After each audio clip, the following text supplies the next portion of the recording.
All right, let's jump right in. We're about to explore the very idea of what a place really is. Now, you'd think it's simple, right? Just a spot on a map. But we're going to see how our understanding of places goes way, way beyond geography and deep into the world of stories. So, to get us started, let's ask a pretty simple question. What is Paris? Well, the first answer that probably pops into your head is the geographical one. It's a city in France, sits on the River Seine, it's got coordinates, physical streets, real buildings. This is the Paris you'd find on a map. But then, what about this answer? For millions of people, Paris is the barricades and the shadowy back alleys of Victor Hugo's Les Misérables. Now, that's a completely different kind of place, one built entirely out of words and emotion.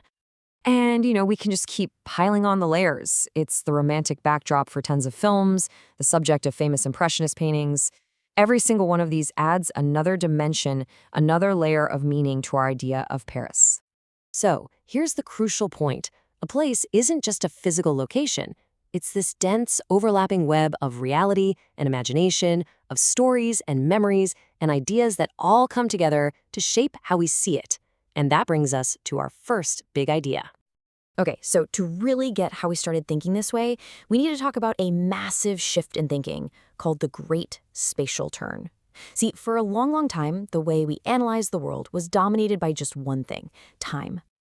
I mean, think about it. The 19th century was obsessed with history, with progress, with this idea of events unfolding in a straight line. Space was just kind of the empty stage where the real drama of history played out. It was just the backdrop, never the main character. But then, after the Second World War, something changed. Thinkers started to question those huge, sweeping stories of history. They looked around at our modern, globalized world and realized that space, how it's organized, how we imagine it, how we live in it, was becoming just as important, maybe even more so for understanding our lives. That right there was the spatial turn. And right out of this big spatial turn, this really fascinating field of study pops up. It gives us a whole new way to read the world, and it's called geocriticism. So at its heart, geocriticism is basically the study of that two-way street we saw with Paris. It looks at how real, physical places influence our stories, but also, and this is the cool part, how the stories we tell in books and films and art actually create and transform our understanding of those exact same places. And this quote just nails the idea perfectly. It shows us that even a map, which we think of as the most realistic picture of a place we can get, is still a kind of story. It's a selective, interpreted version of reality. Literature just does the same thing, but maybe it's a little more honest about it. It doesn't just reflect a place, it actively builds it inside our minds. So this all sounds cool in theory, right?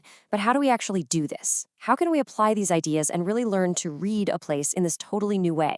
Well, geocriticism gives us a whole toolkit of concepts to work with.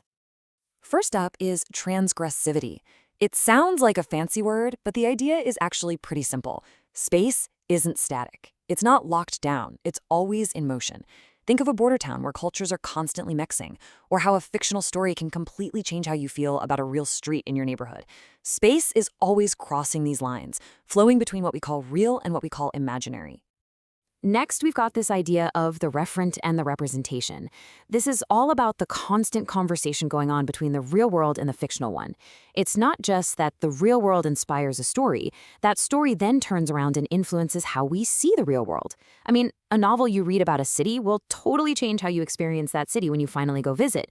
That's this relationship in action. And finally, when you put on the geocritical lens, so to speak, you start to see a place in a much richer way. It means you're looking from multiple viewpoints, not just one. You're thinking about all your senses, what a place sounds like, smells like.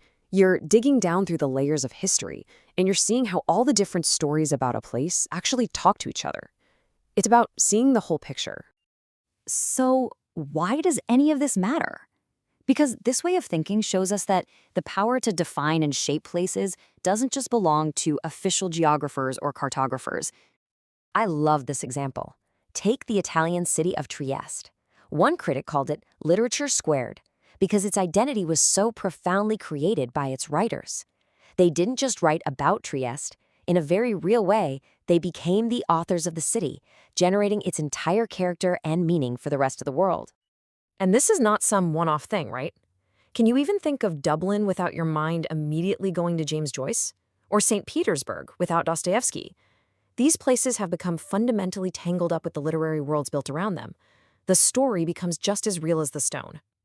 So this brings the whole question right back to you, to your doorstep. What are the stories, the books, the movies, the local legends, maybe even the family histories that define the place where you live? What layers have they added to your own personal map of your home? Because in the end, that's the crucial takeaway. Every single place is a story that's constantly being written and rewritten. And just by living there, by telling your own stories and adding your own memories, you are one of its authors. You're a map maker too.